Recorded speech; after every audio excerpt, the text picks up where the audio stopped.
This is Daybreak Asia. We're counting down to Asia's major market opens. And Haidi, I think if there's been a consistent takeaway from central banks over the course of this week is that inflation perhaps moving into the rearview mirror, with some very notable exceptions to that narrative. And one of those, of course, being the Bank of Japan. That's right. That national CPI that we just went through in the last hour really pointing in the right direction, that showing that acceleration again. So that's really going to keep investors that I think got pretty comfortable with the dovish positioning after the liftoff that we have from the BOJ. But potentially, Belle, if the data continues to go in this direction, maybe we see an encore from the Bank of Japan later this year. Yeah, that's right. It's been really one of the big questions out of it. Are we one and done, or are we going to see more hikes coming from Governor Ueda? But this is the state of play as we have Japanese assets coming online this morning. As we said, it was that story of inflation data that we just got out. The nationwide reading rising at the fastest pace we've seen in 4 months. So stripping out fresh food prices, we saw gains of 2.8% on the year. That pace really picking up from 2% in the month prior. Certainly, as we said, that outcome really going to keep markets very keenly focused on whether we do see the BOJ following with another hike. But you've got the Japanese yen here. Look at that weakness that we're seeing in the currency here, trading above that 151 mark. We've been monitoring for any more jawboning that comes through from Japanese government officials. Certainly, we do know that they're watching this with a high level of keenness at a minimum here. But weak currency does support Japanese equities often, and we are just seeing the Nikkei here, the topics, both of those pushing higher. Let's change on. It's not just a story domestically, of course. We still have a lot of traders that are really very, very closely trained on the Fed message. Whether we do see the Fed pushing ahead with rate cuts, as Jay Powell said this week, 3 perhaps over the course of this year. There is something that could really test that, and it's just the general strength and resilience that we see in the U.S. economy. And overnight, we had housing, manufacturing, labour market data, all of these showing strength, and something perhaps that traders are going to be watching quite closely in the session today, given we do actually see Korean equities here coming under pressure somewhat. Big move there that you're seeing in the currency as well. We had the dollar gaining the best, or the dollar gauge up the most in 3 weeks. And, of course, the Korean won, given it doesn't trade in a 24-hour range, a big reaction there we're seeing at the open, Haidi. Yeah, take a look, Bella, at how we're seeing Australian assets really trading at the moment. And we are seeing that retreat for Aussie stocks. Not much of a retreat, not much conviction really in either direction, but banks and consumer discretionary certainly showing a bit of weakness. We're seeing energy also a little bit off as well, as we see a little bit of a steadying after a 2-day drop for oil prices there. But the benchmark here in Australia is still on track for about a 1.2% gain for the week. As Belle mentioned, the moves that we saw in the dollar, the Aussie dollar is holding pretty steady. 65.71 is how we're trading at the moment. We saw that big jump, of course, after that unexpectedly robust labour market data that came through yesterday. Watching crude as well, this kind of push and pull between demand and the dollar is what we're seeing this week. But certainly that 2-day drop being alleviated today, we're still seeing interest rates, the Fed, as well as geopolitical tensions in the Middle East as some of the main themes at play there for oil in this session. And finally, we're also watching the bond space. Australian debt is holding pretty steady at this point. A little bit of a move in the 10-year yield, but largely unchanged. And treasuries, this is a picture across the US treasuries, as of course we continue to see these expectations being set that perhaps the Fed will stay in its pretty dovish positioning for longer than expected, Belle. Yeah, from the Fed and back to the BOJ, of course, because he said that focus on the inflation numbers that came out and that fastest pace of gains we've seen in about 4 months. The question of what that means for the BOJ. And our next guest actually thinks that there are more central bank hikes to come, or hikes to come from Japan's central bank. Jason Liu is the head of APAC equity and derivative strategy at BNP Paribas. And Jason, just talk us through your reasoning here, because there's many in the market that would say inflation hasn't truly arrived in Japan just yet. Sure, I think that's a great question. I think that's where we're a little bit out of consensus when it comes to our inflationary outlook and the policy reaction to that. I think we are of the view that the output gap in Japan has already closed, and it's much tighter than some of the estimates that the Bank of Japan may be thinking. And that's why when you have a wage growth that is surprisingly strong based on the wage negotiation earlier, that transmission mechanism would be much stronger into the inflationary outlook.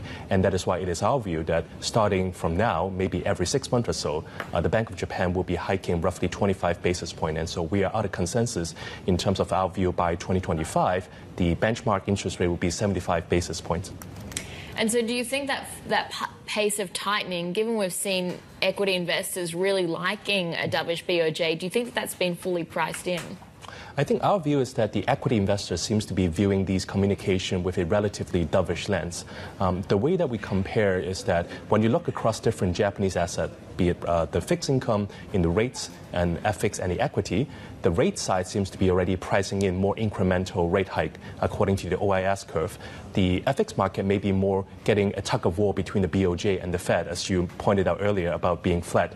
And on the equity side, I think investors still have this kind of dovish lens that they are of the view that it may take much, much longer for the BOJ to move. So we think that the equity is probably a little bit behind in terms of their expectation, and we do anticipate some catch-up trying to converge with what the rates market's already telling us. And so in that sort of environment, which sectors should investors be looking at in particular in Japan? Sure. The way we think about Japanese equity investment are three parts. I think you have the more domestic facing side, and I think financials, both the banks and the insurance companies will benefit from this kind of historic move exiting from negative interest rate. We also think that many people are bullish on Japan because of corporate governance, and I think for the past 3 months or so, it's been overshadowed by a lot of the move that we saw on the overall market. And I think between now and the summertime, when you start to get a lot more earnings reports, especially on the fiscal year end, where you tend to see more buybacks and dividend announcement. And also at the summertime, you also have AGMs where some of the activist investors may be making new proposals. So for us, I think in the next 2 or 3 months, this is another theme that investors will be focused on. Jason, I wanted to head over to talk about China and the sort of recent burst of positivity that we've seen. Take a look at this chart when it comes to just looking at it from the perspective of the greed fear gauge, right, showing that markets are getting optimistic about this market. This is the first time since late 2022 that we've seen such a big wave of bullishness take hold in terms of the change in the market move, right? And we've seen that rally of, what, more than 15% from the 5-year low for the CSI 300. That was the low from last month. Do you think this is sustainable? Because fundamentally not much has changed, including not really getting very much policy direction from the 2 sessions. Sure, I think that's a great question. Based on our conversation with investors, we are of the view that investors are trading this rally tactically, but they still think that over the medium term, the current policy package is not necessarily able to achieve the 5% GDP growth. So in that sense, I think initially people are positive on the market because of a few things. Number one, we have seen a lot of stabilization measure by the government, especially when it comes to ETF purchases. Number two, the January and February number, at least for some of the economic number, seems to be a little bit better than expected. So it certainly helped people reset that expectation. But I think from our perspective, this is still a very short-term phenomenon where you have a rapid reset of some extreme bearishness that was observed in earlier January, and now you're trying to reset part of that. But over the medium term, I think the market will still be very much focused on what is the next set of policy package that can help the economy achieve that 5% goal. The other market that's been getting quite a bit of attention in the EM space has been Korea. How positive are you on the Value Up program that we have seen? And is there sort of optimism that perhaps we could see this market follow along some of the same narratives that we've seen take hold in Japan? Sure. I think we are positive in terms of the impact of the corporate value up program because it is something that I think a lot of investors were hoping for given the historical so-called Korea discount. But I think we need to put this into perspective, because if we look across the Asian market, it took Japan quite a long time to really convince investors that corporate governance is here to stay and is something that is sustainable and also can generate alpha. If we look at the policies between Korea and Japan right now, it's not exactly a one-to-one. And I would say some investors are hoping for a little bit more of a push factor from the policymaker side. So for us, we'll be looking for some of the more details coming out from the government, especially when it comes to tax incentive, which is something quite unique when it comes to the corporate governance reform in Korea. And something you've said that people are actually missing is the governance reform that we're seeing in China as well.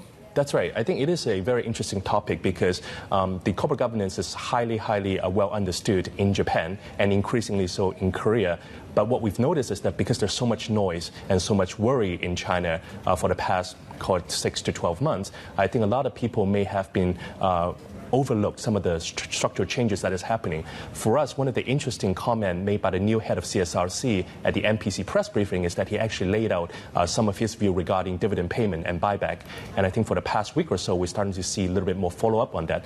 And I think over the medium term, I think as companies continue to announce more and more buybacks and dividend, I think investors will start paying more attention to this theme. But of course, at the moment, most people are still focusing on growth rather than corporate governance. Jason, great to have you with us. Jason Lui, who's the head of APAC Equity and Derivative Strategy at BNP Paribas. All right, let's take a look at some of the moves that we're watching, and on the back of some pretty worrisome outlook from the likes of Lululemon overnight, as well as Nike, we are really seeing some moves when it comes to Asia sportswear makers. Not too much of a downside that we are seeing from the likes of Fila, about 0.5% softer there. We're also watching some of the airlines, Japan Airlines rising by about 3.3%, boosting net income forecast, and that's sort of propelling that stock a little bit higher there as well. We're also watching some of these gold miners after what has been really a hefty week of trading for the price of gold after the Fed decision and the moves that we saw in the dollar. Some of these miners seeing a down day today. Evolution trading here in Sydney off by just about 1%. We're seeing Genesis Minerals down by 7.3% after we saw gold prices retreating from that $2,200 an ounce level for the first time that it was hit this week. Also watching Apple suppliers, of course, these antitrust issues continue to play out. $113 billion in market cap was wiped out by trading in Apple after the regulators really seem to be now closing in now on these antitrust issues and the lawsuit. We are seeing some of those suppliers, Samsung Electronics, SK Hynix, a little bit softer, but others like Alps Electric unmoved by the Department of Justice action there. Well, coming up next, we'll be taking a closer look at Apple's antitrust issues. The US and EU regulators now really tightening in on the tech giant. This is Bloomberg.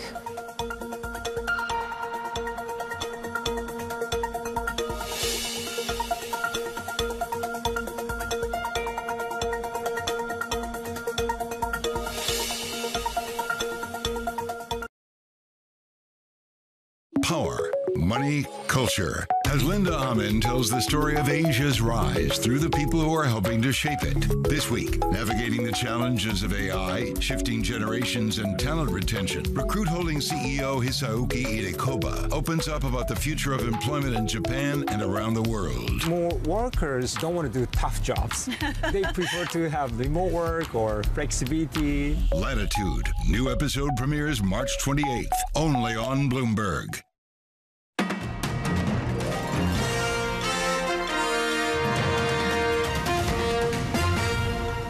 We allege that Apple has employed a strategy that relies on exclusionary, anti-competitive conduct that hurts both consumers and developers. For consumers, that has meant fewer choices, higher prices and fees, lower quality smartphones, apps, and accessories, and less innovation from Apple and its competitors.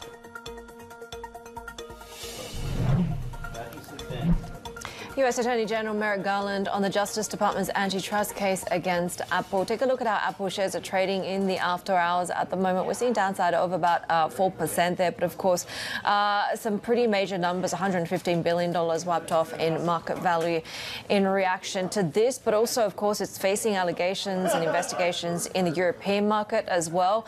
We did see that decline, and we are seeing some of that pass through belt when it comes to the suppliers trading in Asia as well. Yeah, and the firm, of course, we know it's facing some investigations in Europe, so certainly a big focus here on Apple, on big tech generally. But let's get more now and bring in our executive editor for Asia Technology, Peter Elsterman. Peter, this is actually something we've been reporting on over the course of this week, this DOJ lawsuit, but there has been a lot of focus and attention being paid to the narrative that the DOJ is creating here versus Apple. Yeah, that's exactly right. So what we got today is the formal announcement from the Justice Department and 16 attorneys general that they're suing Apple, accusing the company of violating antitrust laws because of how they prevent access to the hardware and software features on their phone. This has been in the works for many years, as you referenced. Probably got the most attention when Epic Games, the parent company of Fortnite, filed its own lawsuit and laid out a bunch of the complaints about how other companies work with Apple. A lot of that has to do with the amount of fees that Apple charges in the App Store, and also its blocking of additional services like messaging between devices that are not Apple's own devices. As you mentioned, the EU is also looking into Apple at this point, so there are growing regulatory concerns about what Apple's business model is going to look like going forward. Peter, you know, we've got a great story on the Bloomberg in terms of like 1 to 10 or perhaps even more, the biggest problems, the biggest issues and headaches facing Apple at the moment. There's a lot that's challenging the supremacy of this brand and this company. Yeah, of course, Apple had been the most valuable company in the world for a long time.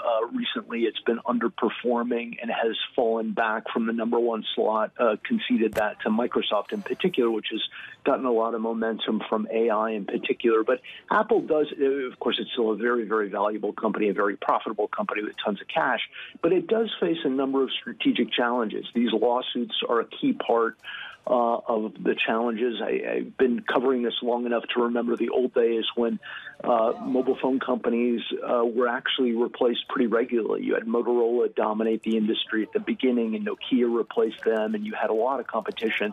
What Apple did to be able to insulate itself against competition is really build up this ecosystem of apps so that once you're in the ecosystem, consumers are very reluctant to leave, and that creates all sorts of profit opportunities for them. In addition to that, they're having a lot of problems in China, as we've talked about a few times before. China had been their second biggest market after the U.S. Now Huawei, the local competitor, is coming on strong, growing much more quickly than Apple is, and Apple's revenue declined 25% in the first 6 weeks of the year, which is a sign of trouble for them in a market that's very, very important, first from a demand standpoint, but also from a supply standpoint. Essentially, all the iPhones are made in China, although some of those are beginning to migrate to India. Yeah, so Peter, just on that China point, because we've seen Apple instead really doubling down on its commitment to China with this new store as well. Right. Yeah, we're having this conversation just as Tim Cook is visiting China. The company opened up its 8th store in Shanghai, just the city of Shanghai, last night, where Tim Cook made an appearance with a bunch of the Apple employees, and they had a big celebration. And Tim Cook said, and he did interviews with local media, including the Global Times, which is a state-backed media organization like many of them are within China, and he said that there is no supply chain more important to Apple than China, essentially pledging the alliance with China. They do make the vast majority of their iPhones, many of their other products also within China. Tim Cook is the person who really designed that when Steve Jobs was running the company. So the roots that Apple has in China are very, very deep. That was Bloomberg's Peter Elstrom there, and staying on China, and BMW is forecasting slower growth there as a sluggish economy and an EV price war weigh on the industry. BMW's shares slipped after its latest earnings showed a miss on cash flow, but CEO Oliver Zipse tells Bloomberg its top-end electric cars could drive profit this year. BMW has a strong market momentum, and we are not afraid. We take every competitor serious, don't get me wrong here. But BMW is also a very strong competitor, you know, and we believe in our product strengths. And if you look at January, February, we have a very strong growth, especially here in the EU. The European Union is currently our strongest region. Just in January, February, almost 17%. So we are not afraid of competition, and no one should underestimate BMW as a competitor. And when talking about the Chinese market and competition there, how are sales shaping up this year? How do you imagine, how is it going to play into your mix? Because, you know, it's been a long time we've been talking about the Chinese recovery. It hasn't come, it hasn't come, it hasn't come. How much growth do you expect in China this year, or is this not going to be a growth year in China? You know, when you look at China, we had super strong growth in the last decade. We see slower growth now. If you look at BEVs, our total market share worldwide is 2.9%. And if you look at China, our market share is 3.6%. So China is very strong for us. And what we see in China in 2024, we will see a slight growth also in China. So we're not going away from growth. We see tough price competition, especially in the BEV side, and we will not go into a serious price war. So we will rather retreat there. On the other hand, I think we have with the new 5 Series and the i5 on the market, I think we have a very, very strong offering for the market over there. And we remain to be a strong player, especially in the premium segment. The BMW CEO Oliver Zipse there speaking with Bloomberg's Oliver Crook. More to come here on Daybreak Asia. This is Bloomberg.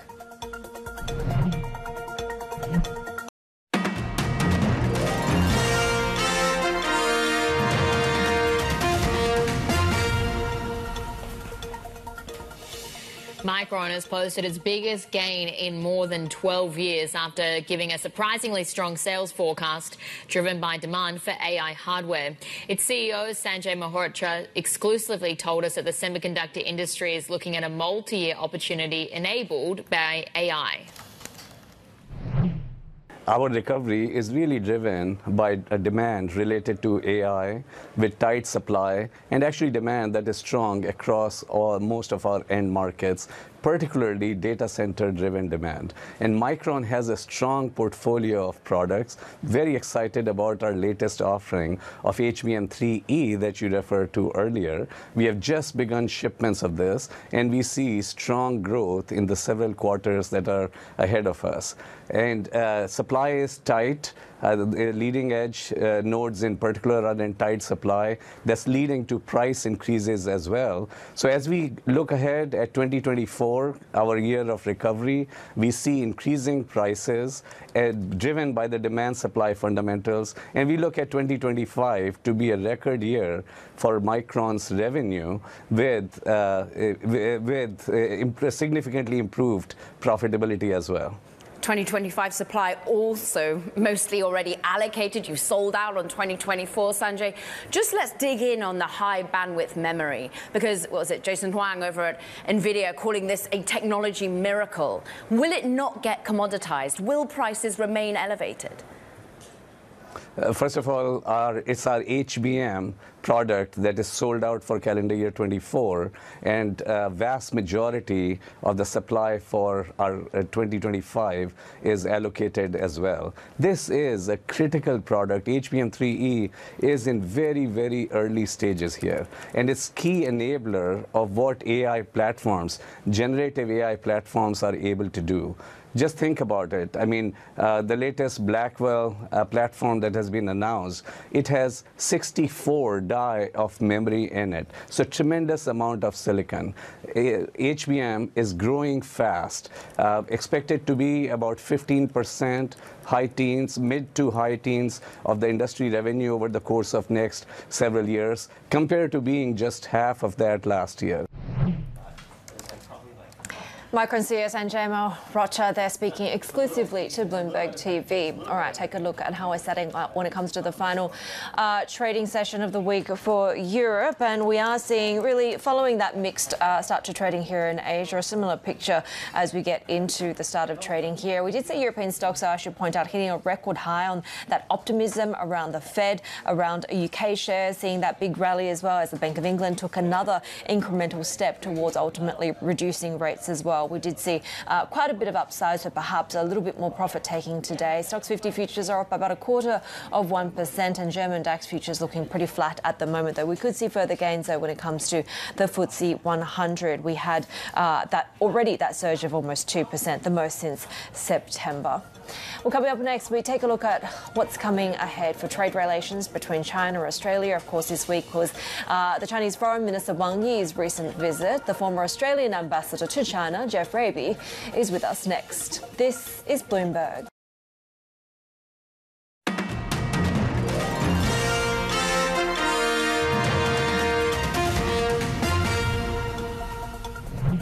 I think what we will not have is a kind of what I would call an immaculate landing.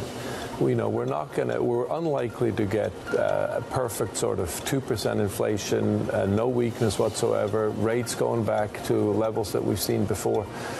The supply constraints that you and I have talked a lot about in the last couple of years are still going to be there. So I think the challenge is, how do we get out of a kind of longer, higher for longer environment with relatively sticky inflation, which will lead to a situation where, unlike in the past where central banks had a kind of permanent bias to ease, they may have a longer-term permanent bias to tighten. And one of the answers, of course, to this dilemma would be a boost in productivity. And I think that, to me, is the big kind of longer-term question.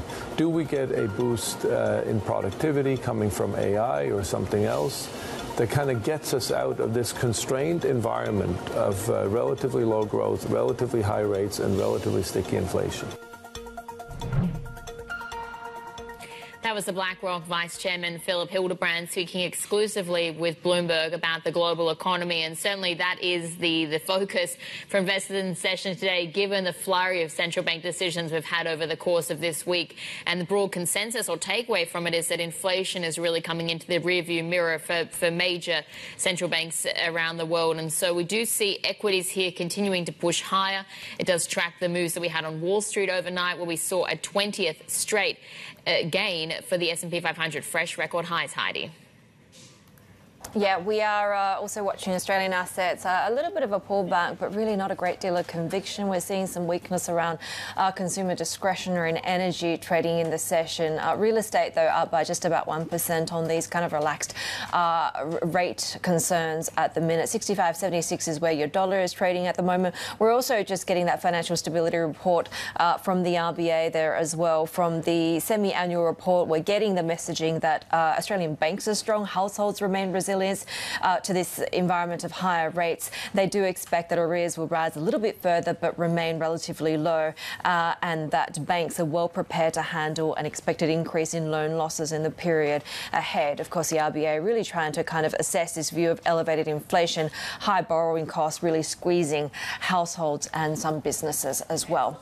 And of course, the geopolitical risk is always the overlay that we look at here, and this week was a big one for Australia-China relations. The Chinese Foreign Minister Wang Yi says that Beijing is willing to deepen its ties and restore dialogue with Australia. He met with the country's top leaders earlier this week during what was his first visit to Australia in 7 years. And ahead of that visit, Beijing had announced that it was considering lifting trade tariffs on Australian wine, which would remove the last major sanction imposed after that relationship really frayed in 2020.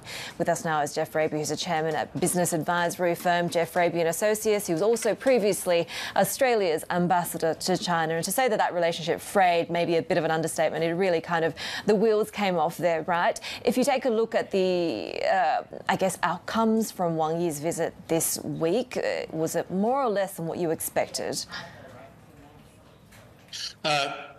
Yes, I mean, good morning. And look, it very much was, as foreshadowed, movement on the trade issues, and in advance, as you said, the Ministry of Commerce advised that they'd be basically removing the punitive wine measures that have been imposed in April 2020. They will be removed at the end of this month. We hope that the customs clearance process goes ahead unimpeded, and if that's the case, Australian wine will be entering China zero tariff under the free trade agreement. Just before Wang Yi came, we also removed an anti-dumping case we had against Chinese wind turbines, which had been rankling in the relationship. But overall, I think the positive messaging was well and truly flagged on both sides ahead of the meeting. Does this mean stabilisation in the truest sense of the word? Of course, that's something that Foreign Minister Penny Wong has spoken to. Reading through the readout from Wang Yi, there's sort of the usual mentions and warnings of, you know, not wanting third parties to have any influence in this. Yeah, look, stabilisation is the word the Australian Foreign Minister uses. The Chinese don't use that word. I think that word's become something of a slogan. When you look at this visit, in every respect, to me, it was business as usual. The relationship is back to where is back to where a normal relationship should be. And of course, there will be differences, and each side will have different perspectives about issues that they agree and disagree on. But essentially, it's a normal relationship now. And I think the biggest outcome of the visit is what points to that, and that is that it was announced that Premier Li Qian will be visiting Australia most likely in June. So that means we're back finally to the annual high-level leaders meetings. This will be the reciprocal visit for the Australian Prime Minister's visit to China late last year. So whatever word you want to put on it, it's business as usual pretty much now. One thing that almost overshadowed the official agenda was, of course, the meeting with the former Prime Minister Paul Keating. On the one hand, I guess it's not unusual for a former leader to be, meeting, I guess, old friends in this sense. But what did you make of it, and how problematic is it when it comes to driving home the cohesive, strategy and China policy of the current government?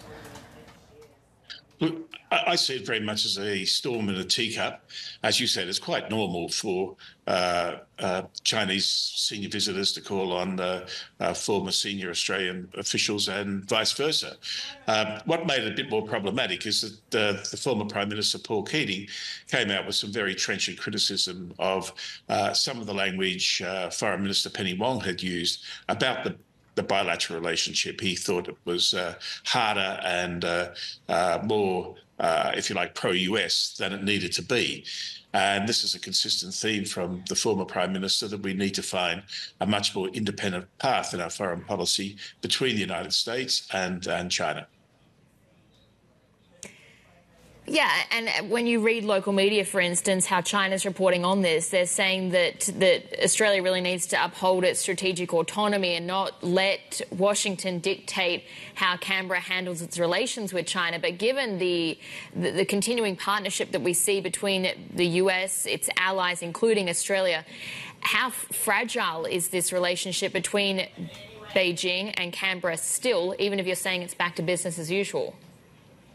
Well, we have been for a long time caught up in the middle of a geopolitical contest between the United States and China. It's become more pronounced, for sure, in the last couple of years. But we have made it very clear where Australia stands. We are enthusiastic supporters of AUKUS. We're enthusiastic supporters of the Quad. And China can have no doubt that we see our security very much aligned with the US. And that's not going to change.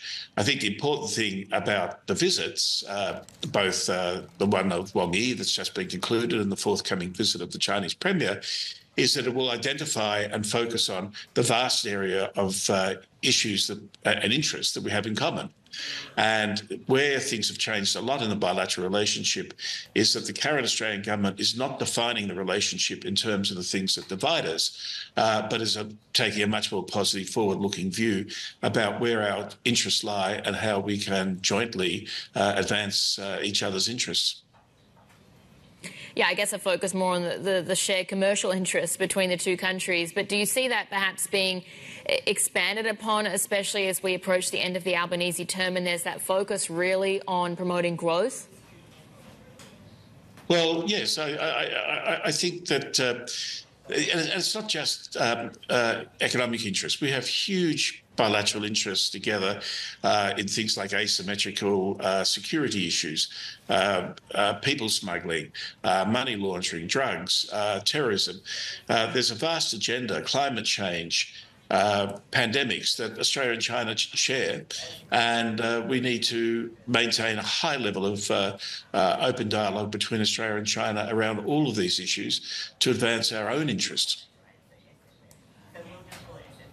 Jeff, I think Belle mentioned, really key here is Australia's greatest security ally, which remains the United States, and, what sort of role as a middle nation Australia plays between Washington and Beijing. I wanted to get your opinion on some fairly inflammatory remarks made by the Republican presumptive nominee, Donald Trump, about Kevin Rudd, the ambassador for Australia to the US at the moment this week. I do wonder if some of these things had been said about you by the foreign government of the day. How difficult does that make your job or his job or the role of any ambassador in that environment? Well, currently Trump's just the nominee. He's not the president.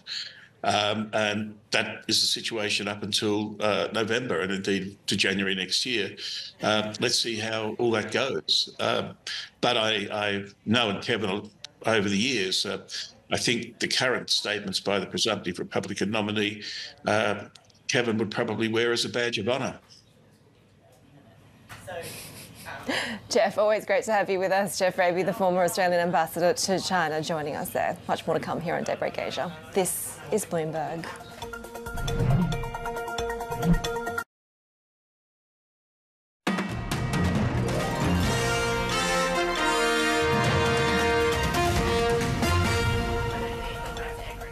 The latest corporate stories we're following this hour. Reddit shares soared 48% in its trading debut as its AI pitch gets a warm reception from investors.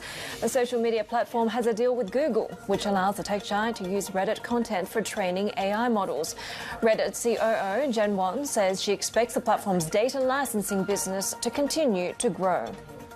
The Reddit's corpus of data is incredibly valuable, and it gets more valuable because as there's more content that's generated maybe by AI or computers, original human thoughts and ideas increase in value, right? If you think about it, a new car comes out. Who's going to review it? A real-life family of 6 can actually tell you what it's like to drive that car. That's always going to be valuable. And so, whether that shows up in data licensing or in the products that Reddit builds, it is valuable.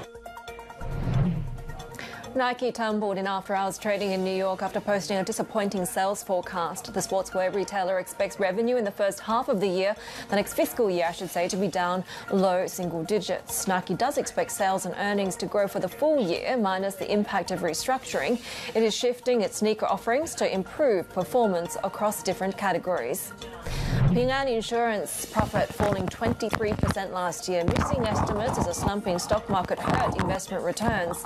Net income slipped to $11.9 billion versus the $14 billion that was expected. The stock market rout and falling bond yields weighed on Chinese insurers' investor returns last year. CNOOC's annual profits fell last year as weaker oil prices outweighed record production.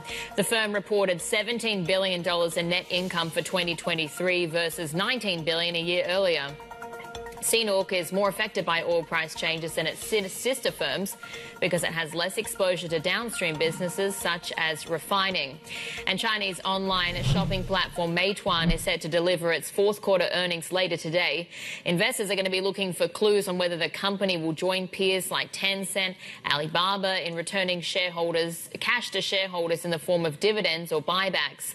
Bloomberg Intelligence senior analyst for Asia Consumer and Technology, Catherine Lim, joins us now for a preview. And Catherine, a crucial holiday period, of course. So tell us what we're expecting. Right. Looking into Meituan itself, a couple of things. We're definitely on the lookout to see whether the company expands its 1 billion share buyback program. Now, 1 billion is not huge in the scheme of things, given what we have seen coming through from the China tech companies. And really, the question mark is, will they start to actually distribute dividends too, given what the rest of the e-commerce companies have done so far?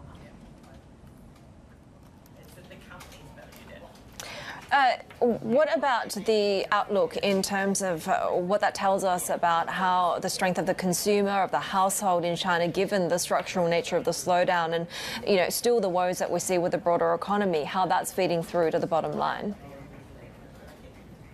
Well, definitely, we're going to actually be on the lookout also too for what comes through and the impact on ticket sizes when it comes to food deliveries, as well as, whether the company was able to actually benefit off the uptick in travel demand, domestic tourism in particular, over the Lunar New Year holidays. So that's a trend that we do expect to actually continue through 2024. Question mark really is, can Meituan actually stand up to rivalry from Douyin, which is also going into these local services businesses? So you're looking at Douyin also offering more user perks, throwing in more coupons to actually try and capture the growing travel demand, as well as, making deliveries through to within China in the various cities. So that's what could potentially hurt Meituan's margins in 2024. We'll probably see some signs of that for the fourth quarter. Gonna see whether that continues this year. That was our Bloomberg Intelligence senior analyst, Catherine Lim there, and taking a look at how Japanese assets are faring so far in the session today, because we're watching that Japanese yen very closely here above the 151 mark.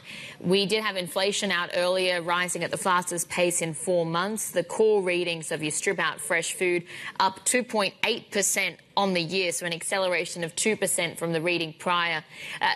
Lots of focus, as we said, what that means for the BOJ, whether we're likely to see another hike. But for now, we are continuing to see that pressure on the yield gap between the US and Japan in focus and leading to that weakness we see there. We're actually getting some headlines that are dropping now from the finance minister, Suzuki, who's been speaking in Tokyo. And he's essentially saying that he's not going to comment on the FX level, that's determined by the market, but he is watching the moves with a high sense of urgency. So just more jawboning that's coming out from him, because we have heard Suzuki really talking across the course of this week. But certainly the BOJ's move to scrap the world's last negative rate signals confidence that the country is leaving behind years of economic stagnation. Bloomberg Originals correspondent Kurumi Mori looks back at Japan's money experiment. Imagine a place where everything money-related is frozen in time for almost 3 decades. Your salary doesn't budge, the price of your unagi bowl doesn't change, and the interest rate on your home mortgage is closer to 0. Well, that was the reality here in Japan.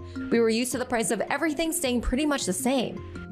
When you compare us to other countries, it's like we've been left behind. But it wasn't always like this. At one point, the economy was growing so fast that it looked like it was about to overtake the US as the world's biggest.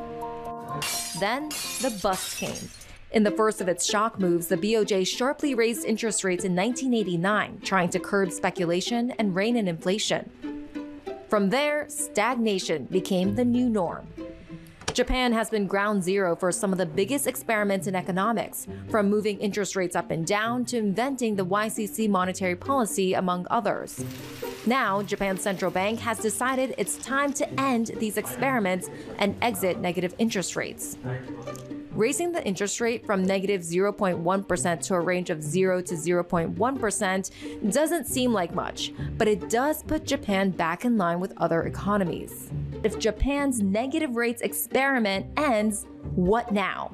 And how is this massive shift going to disrupt everyday lives across the country and beyond? You can watch that full documentary on the Bloomberg terminal, also on our website, bloomberg.com. It's also there on YouTube, as well as our official social media pages. Be sure to tune into Bloomberg Radio to hear more from the day's big newsmakers and get in-depth analysis from the Daybreak team, broadcasting live from our studio in Hong Kong. You can listen in via the app, that's Radio Plus, or BloombergRadio.com. More ahead, this is Bloomberg.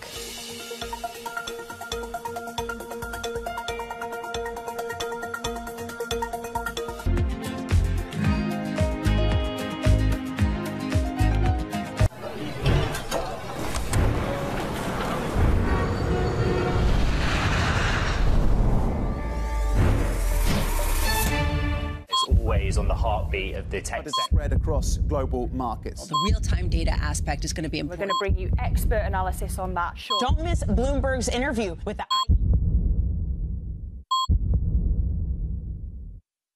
Good morning. This is Bloomberg Daybreak Europe. I'm Tom McKenzie in London. These are the stories that set your agenda.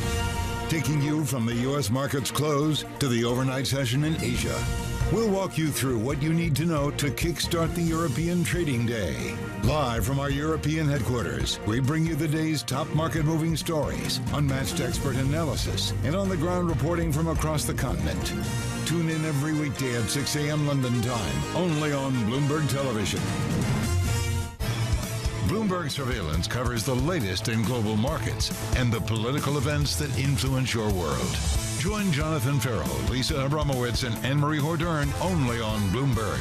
Context changes everything.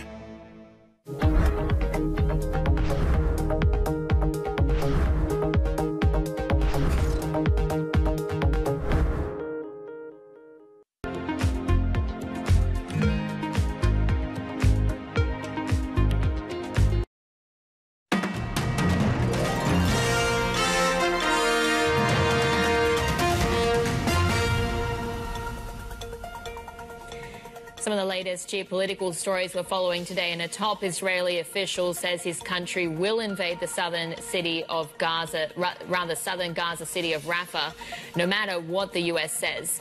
Speaking on a U.S. podcast, Israeli Strategic Affairs Minister Ron Dermer says their military will, quote, finish the job and defeat Hamas. Dermer is set to head to Washington next week to listen to concerns from the Biden administration over a potential Rafah invasion. Yemen-based Houthi militants are said to have told China and Russia that their ships can sail through the Red Sea and Gulf of Aden without being attacked. Sources say that's after an understanding was reached between their diplomats and a top Houthi political figure. In exchange, it said Beijing and Moscow may provide political support to the Houthis in bodies such as the UN Security Council.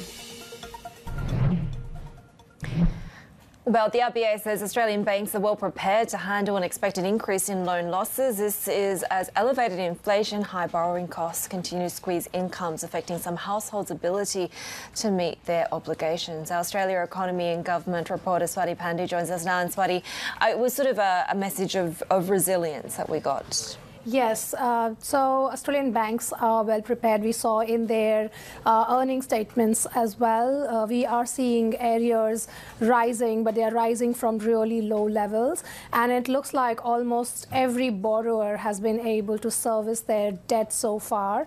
So we've seen 13 interest rate hikes by the Reserve Bank of Australia, 4.25 percentage points of hikes, and the interest rate is at 12-year high.